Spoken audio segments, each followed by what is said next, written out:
Laumi Singhidamak Phou Yainanaba Mesin Yauna Tongan Mesin Kaya Puthokkhre Thoubal District Thoubal Ningombam Mini Stadium Mamangdagi Ahong Sangbam Sanatomba Kumanna Phou Hunnaba Mesin Amasu Puthokkhre Anoba Phou Hunnabagi Mesin Asi Puthokklebagi Matangda Akhanana SKTV na Ahong Sangbam Sanatombaga Unerubagi Paudam Ama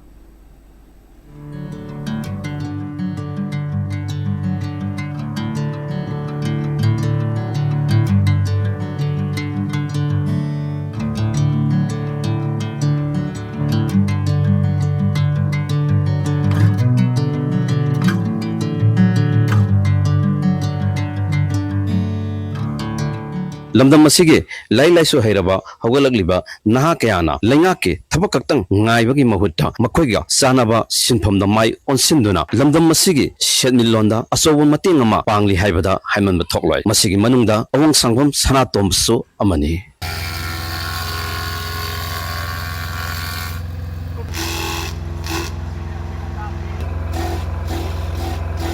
Ahong sangbam sanatombana Sanganu amadi yengi machinja taknaba self cutting machine sing puthokki bagalodina waikup amadi sengkup taknaba machine su mamangda puthokkhre yum sariba mystery singi lengoi niknaba machine singba ponam kya mai pangna puthokkraba matungda Phou Hunnabagi machine amasu puthokuna hiram masida mai pangna khom thangjilakli mangna puthorokli ba anoba machine sigi matangda ahong sangbam sanatombana masabu thabak pijanabagi pandamda anoba machine sing puthokpagi lamasida mai pangna honaraga lakibani madugi mahai oina ngasidi Phou Hunnabagi apikpa machine ama puthokpa ngamle machine asi kanagumba mioi amana laina thangduna puba yabaga loinena araiba mongda sijinaba yahalle hairi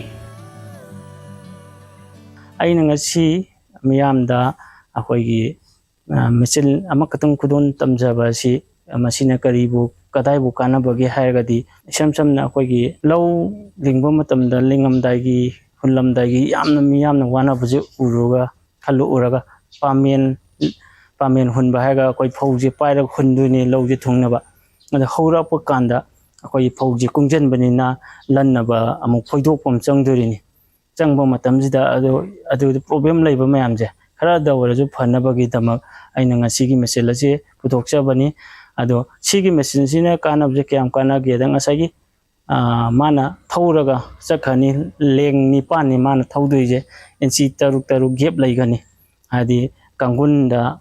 pothabagi damaina hora kanda ngasagi phou pamen da phungnabda mawani phungnararoi phou lingbagi damaina enchi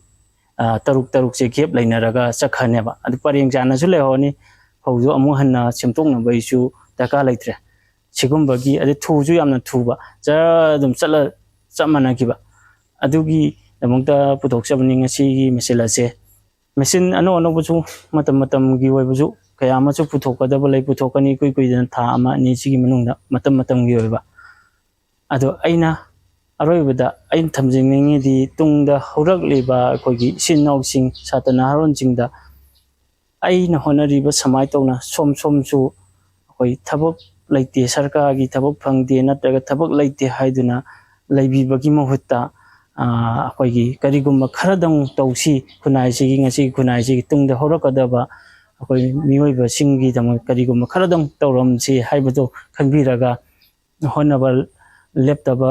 oiduna koi afaba khunai ma oyongnabagi honna minasi haina thamjaningi Sanatomana lamdam masige hawalagliba laik laiso hairaba naha kayada langaki thabak kaktang ngairaga leitabida matam manghandana mana haijaba sinfamda atanba haibase yaudana punna thabak suminasi amadi lamdam masigi shetnilonda karatangasu mateng oinanaba aikoi punna karigumba kharadi toramsi haiba paujin pirakpaga loinana sanatomana makhatana tongan ba lamdam masigi setnilonda kanagadaba mesin kaya puthokani haibagi asa lehobaga loinana lengaki amadi mari leinaba department singi mateng